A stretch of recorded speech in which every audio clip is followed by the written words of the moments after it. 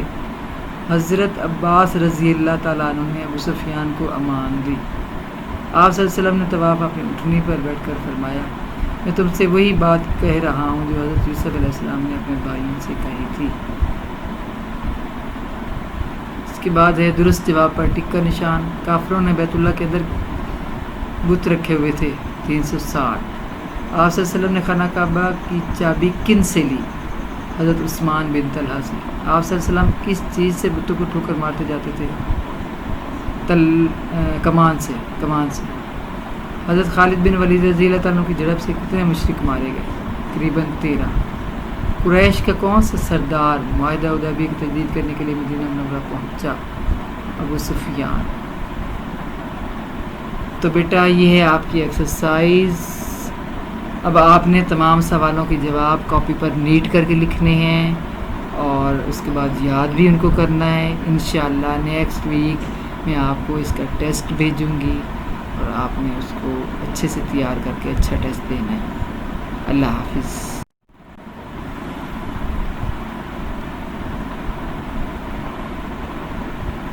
جزاک اللہ۔